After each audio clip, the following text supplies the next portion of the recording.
যে রাধে সে চুলও বাঁধে। এখানেই শেষ নয়, মেয়েরা রাধা ও চুল বাঁধার পরেও বাড়ির কাজ সামলে এবার শুরু করলেন নিজেদের উদ্যোগে দুর্গাপুজো। পশ্চিম মেদিনীপুর জেলার চন্দ্রকোনার পিংলাস গ্রামে হতো না দুর্গাপুজো। দীর্ঘ প্রায় ৬-৭ কিলোমিটার এলাকা জুড়ে কোনো গ্রামেই হয় না দুর্গাপুজো। অষ্টমীর দিন বাড়ির মেয়েরা অঞ্জলি দেওয়ার জন্য দীর্ঘ ৮ কিলোমিটার পথ পাড়ি দিয়ে যেতেন দূরের কোনো পূজা মণ্ডপে।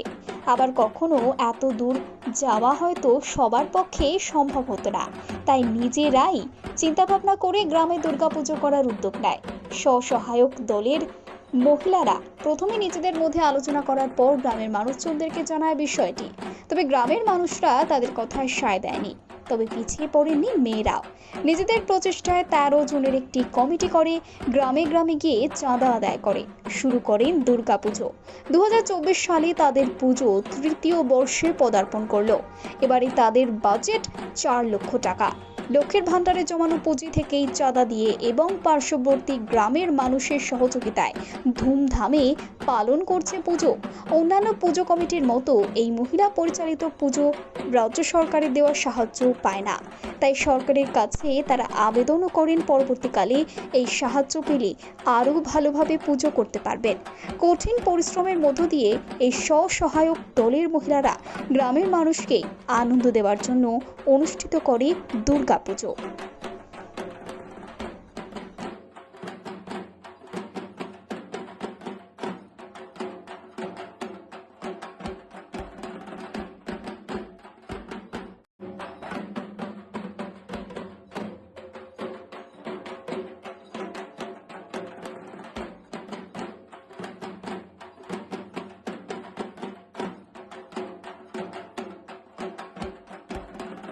আপনারা এই মহিলারা হঠাৎ কেন পুজো উদ্যোগ নিলেন স্বসহায়ক দল?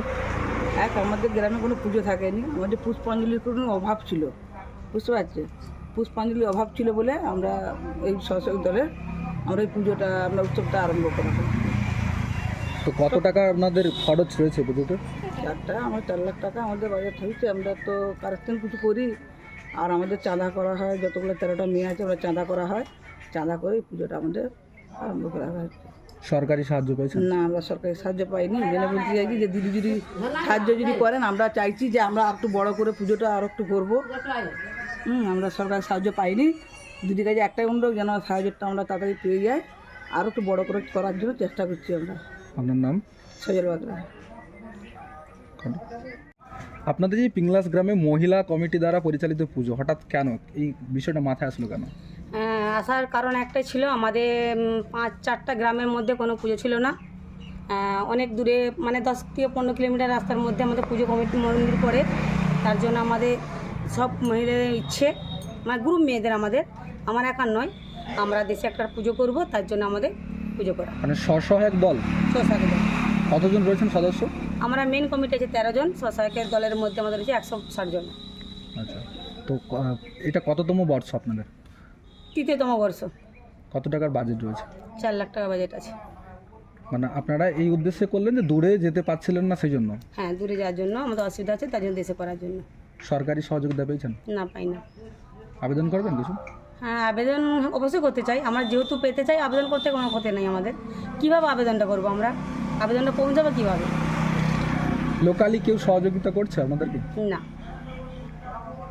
আপনার নাম? সোনামণি খান।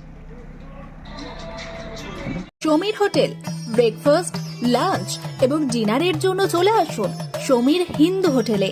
রঘুনাথপুর বাস স্ট্যান্ড সংলগ্ন স্থানে আমাদের এই হোটেল। আমাদের এই হোটেলে রয়েছে হোম ডেলিভারির ব্যবস্থা। স্বাদে ও গুণে অতুলনীয় খাদ্য সামগ্রীতে পরিপূর্ণ সমীর হোটেল থেকে আপনারা পেয়ে যাবেন বিভিন্ন ভেজ ও নন ভেজ ফুড আইটেম। আর দেরি নয়, আজই আসুন। বিভিন্ন আইটেমের মধ্যে আপনারা পাবেন chicken chow mein, egg chow mein, veg chow mein, পাবেন egg roll, chicken roll, veg roll, রয়েছে chole bhatura, Manchurian, chicken, mutton, fish, egg, mushroom, পনিরের রকমারি খাদ্য সামগ্রী। এছাড়াও পাবেন বিরিয়ানি, পোলাও, ফ্রাইড রাইস সহ আরো অনেক কিছু। তাই বিভিন্ন ধরনের সুস্বাদু খাদ্যের আস্বাদ গ্রহণ করতে আর দেরি নয়, চলে আসুন সমীর হোটেলে। উল্লেখ্য, এখানে হোম ডেলিভারির সুবিধা আছে। আর এই হোম ডেলিভারির পরিষেবাটি শুধুমাত্র রঘুনাথপুর পৌর এলাকার 13টি ওয়ার্ডের জন্য। আমাদের ঠিকানা সমীর হোটেল, রঘুনাথপুর নতুন বাস স্ট্যান্ডের সামনে। হোম ডেলিভারির মাধ্যমে খাবারের অর্ডার দিতে ফোন করুন আমাদের নম্বরে। আমাদের যোগাযোগের নম্বর 9883051987, এছাড়াও 81590222724।